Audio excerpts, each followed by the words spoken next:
All right, welcome back to Calc 2. This will be part B of Lecture 4. So we just got done talking about the average value, the mean value theorem for integrals, and we've worked an example of what this average value is all about. And so we want to shift gears here slightly and begin just kind of setting up for the second fundamental theorem of calculus. And so to do that, we need to basically describe what we mean by an accumulation function. So previously, we've used, A, B, right, some kind of closed interval, where A and B, the endpoints of the interval, have been, constant values to define the limits of the integration of our definite integral. So to define the limits of our definite integral, right? So we've been writing like things like this from integral from a to b of f of x dx, right? And so where these are constants.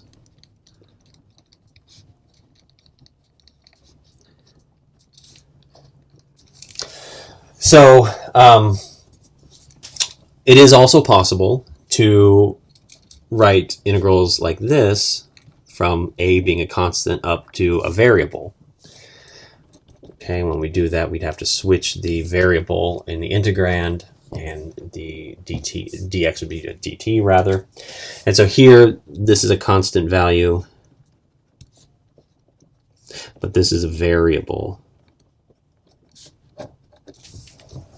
Okay, and when we do that, this is frequently done, and when we do that, the function sort of, we would say big F of x equals, this integral. This would be called an accumulation function. So an accumulation function.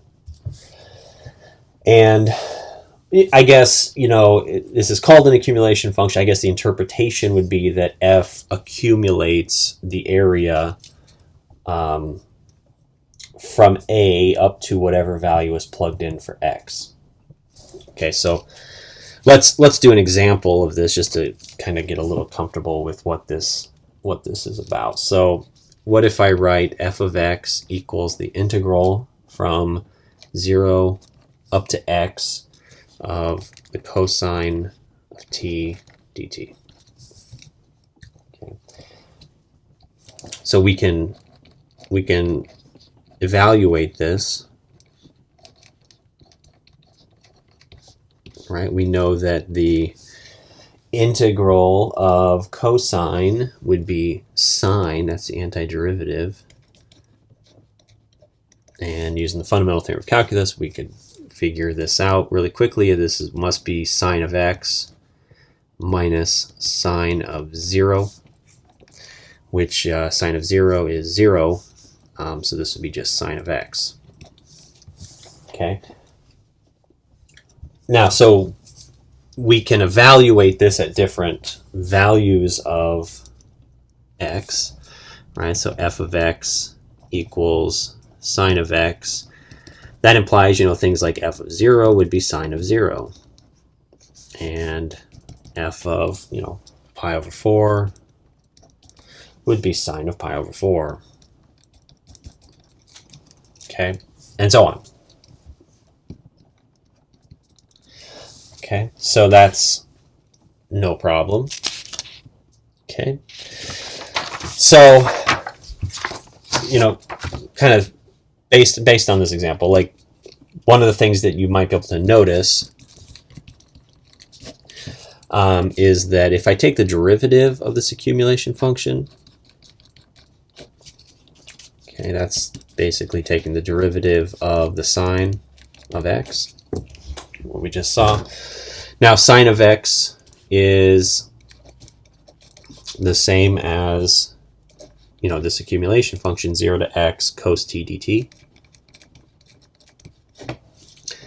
which we know that, well, skip over this, but we know that the derivative of sine of x is equal to cos x, right?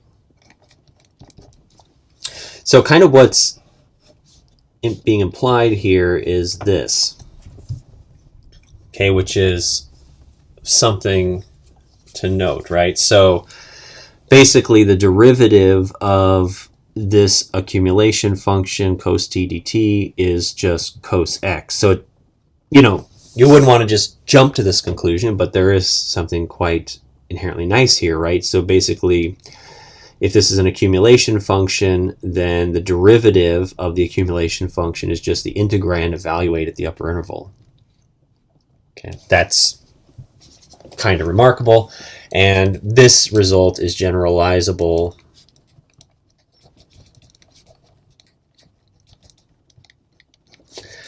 as the second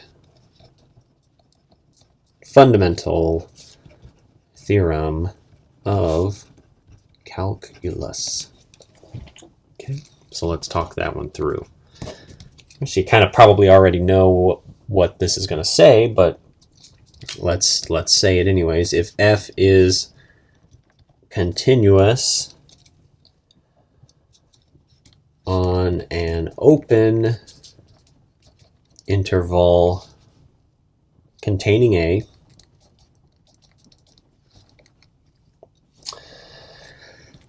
then for every x in the interval,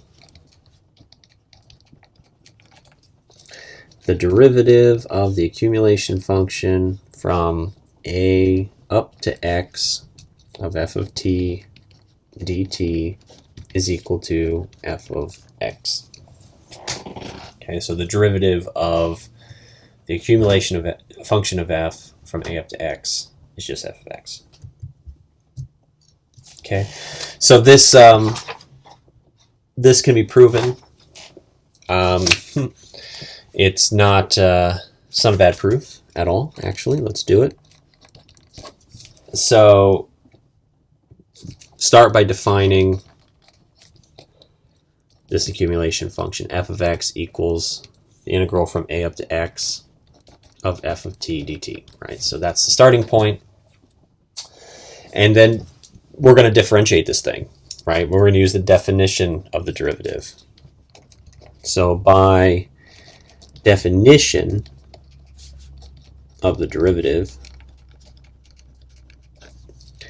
f prime of x would be equal to the limit as delta x goes to 0 of f of x plus delta x minus f of x, all divided by delta x, right? So this is just the definition of the derivative back from Calculus 1. Now, what do we have to do next usually, right? Well, usually we have to actually plug in the function. So for those of you who did not ever get comfortable with the definition of the derivative, this is going to probably make you bonkers, but it's not meant to be tricky. It's actually pretty straightforward. So f is an accumulation function, right? It's this. So we got to plug that in. Now, what's the variable here? Well, x plus delta x needs to go up in the limit of integration, your upper limit, right?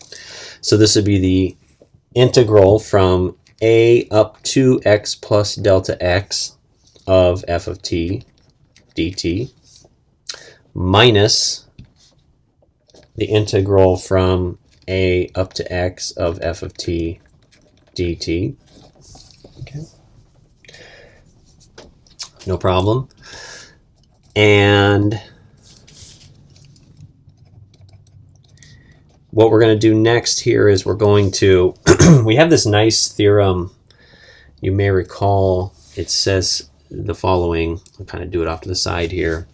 Basically says that the integral from a to b of f is equal to negative the integral from b to a of f, right? So if I flip those limits, upper and lower limit, if I flip them, then the integral becomes negative. Okay, so we're going to use that here. So the first one is going to stay the same, x plus delta x f of t dt. But what we're going to do is we're going to add this now, and we're going to flip this from x up to a. Again, this is something we saw earlier on in the course, I think like maybe a couple lectures back already, not too many. That's not too old. Okay, and so that's nice, because then what we can do is we can kind of piece these two together.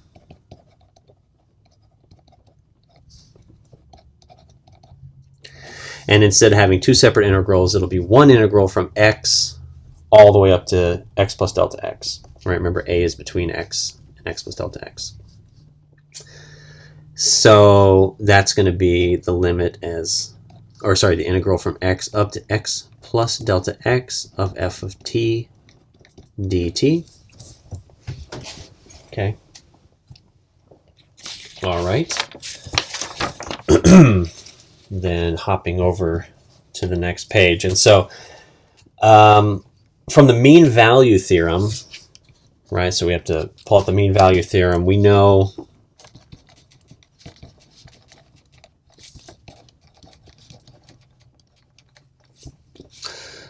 from the mean value theorem, there exists a c in the interval x up to x plus delta x such that this previous thing here is equal to f of c times delta x.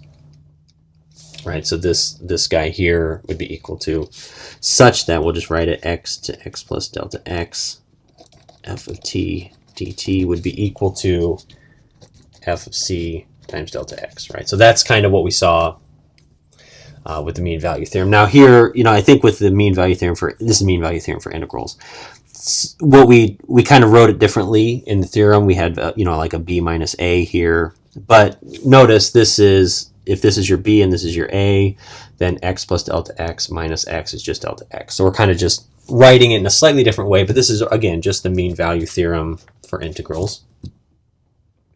Okay, so we have that. So there exists some c in this range. Now, here's the tricky part.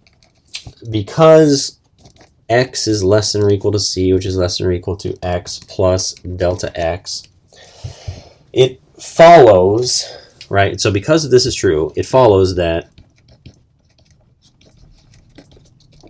as delta x goes to 0, okay, as delta x goes to 0, what happens to c? Well, c gets closer and closer to x, right? So if the width of this interval is decreasing because delta x is going to 0, then c is getting closer and closer to the value of x. Okay, so hopefully that, like if the interval shrinks down, then the lower bound of then any number in there is going to get closer and closer to x, right? Especially any fixed value, right, would eventually get closer and closer to x. Okay, and so if that's the case, then everything kind of falls out of this, right? So f prime of c will be equal to the limit as delta x goes to 0 of 1 over delta x times f of c times delta x. Okay. And that's going to imply, of course, that f prime of c is equal to the limit as delta x goes to 0 of f of c. Sorry, oops, off the page again, darn it. Right, so these delta x's just cancel out. And so what happens is what we just said, right? As delta x goes to 0, f of c goes to f of x. C is going to be closer and closer to x as delta x gets smaller. So this would be f of x. Okay, now remember, that's what we were trying to show, right? What we were trying to show was that the derivative of the integral from a up to x of f of t dt is equal to f of x. Right, so that's what we got to. All right, so kind of a tricky little theorem. Obviously, there's a lot of moves in that theorem, actually. Then some of this stuff here, it can be a little bit cumbersome, but hopefully, you followed along at least somewhat. And if not, pause the video, go back, and take it step by step. Let's do an example using the fundamental theorem of calculus. This will be fundamental theorem of calculus. This will be a little bit of a little bit contrived, but that's okay. We'll see what happens. So evaluate the derivative of 0 up to x accumulation function t squared plus 1. Okay, so all we have to know here is that the square root of t squared plus 1 is continuous on the entire real line. There's no breaks, no gaps, no asymptotes, no weirdness. So, and you can see that, right? Because t, whatever you plug in a real number for t, you get a positive value out. And so the square root of a positive value is always defined, no problem. And basically, this, because it's continuous, we can just, basically like use the second fundamental theorem to see that this is just x squared plus 1, right? That's that derivative. So this is, again, a little bit of a contrived example, but just kind of to show you that, the thing to check here is to make sure that the function is continuous everywhere, right? Because otherwise you can't necessarily do this. But if it is continuous, then the derivative of the accumulation function is really just grab the upper bound, plug it in, done. So the second fundamental theorem of calculus can be, so this is, again, a little bit of a contrived example, but it can be useful. It can be used to help find derivatives also. And that's a little bit less straightforward. So let's talk through this example, which I think is probably where we'll end it, but this is kind of a more complicated example. So say we want to find the derivative of f of x equals the integral from the fixed value pi over 2 up to x cubed. Okay, and then the integrand is cos t dt. Okay, so this is an accumulation function. The upper limit just happens to be a cubed value. Okay, so what you can do is you can kind of think of this as a composite function, right? So you've got the outside function, which is this integral part, and then you got the inside part, which is the x cubed, right? That's a function itself. So we're going to approach this kind of from a chain rule standpoint. So let's let u equal x cubed. Okay, so then the derivative of f prime of x would be equal to the derivative of f with respect to u times the derivative of u with respect to x, right? That's just like the chain rule, right? So writing that a slightly different way, it'd be d du of f times du dx. Okay. Okay, now what is what is f? Let's plug it in here. So this would be d du of the integral from pi over 2 up to u of cos t dt. Okay, so again, just kind of plugging in the u for the x cubed here. Now, this part here, cosine is continuous on the entire real number line, so we don't have to worry about that. We can just use the second fundamental theorem here and get that piece of, oh, sorry, I do need the du dx here. Let's not forget about that. But this first derivative can be calculated really quickly, right? This is just cosine of u.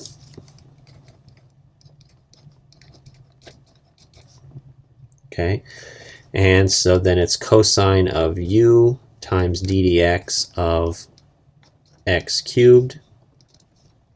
So what do you get? You get cosine of u times 3x squared. And then the cosine of u is really cosine of x cubed times 3x squared. And so I guess best way to write that would be 3x squared times cosine of x cubed. Okay, so it looks like that. Okay, so this would be the derivative here of this kind of messy accumulation function. Now, in this example, actually, the integrand is pretty easily calculated. So we could kind of do this a different way to verify the results. So let's do that. So f of x equals the integral from pi over 2 up to x cubed of cos t dt. So let's just evaluate this integral here and then differentiate that directly. So that would be the integral would be sine t, and that's pi over 2 up to x cubed, and so we can just plug those in. Sine of x cubed minus sine of pi over 2. And so that would be sine of x cubed minus 1. Okay, so that's what f of x is. F of x can alternatively be written as such. Right, you can write it like this, right, if you wanted to ditch the integral. And so if we differentiate this, do we get the same answer as before? I sure hope so. Let's see. F prime of x would be d dx of sine of x cubed minus 1. Okay, this is a simple chain rule derivative. So you would differentiate the outside first, so the sine of u would be cosine of u, and I'm just going to leave the x cubed in there. And then to differentiate the inside would be 3x squared, and then minus 0. And so that is the same answer, isn't it? 3x squared times cos x cubed. All right, so that's going to be the same answer as what we had on the previous page. Okay, very good. So that's a nice application of the second fundamental theorem of calculus. Okay, and so I think we'll end this lecture there. So now that we have the second fundamental theorem, the fundamental theorem of calculus, fundamental theorems of calculus, we are going to shift our attention to, we're going to go full on integration techniques for the next at least couple of lectures. I'd say 3 or 4 if I had to guess. Maybe half of the remainder of the class actually, but we might have some breaks in between. But what we're going to be focused on next is how do we integrate. We want to learn how to integrate as many functions as possible. And so that's what's coming next. And I think the next lecture will be integration by substitution, which is by far one of the most useful methods that we'll have. So we will see you then. We'll see you then.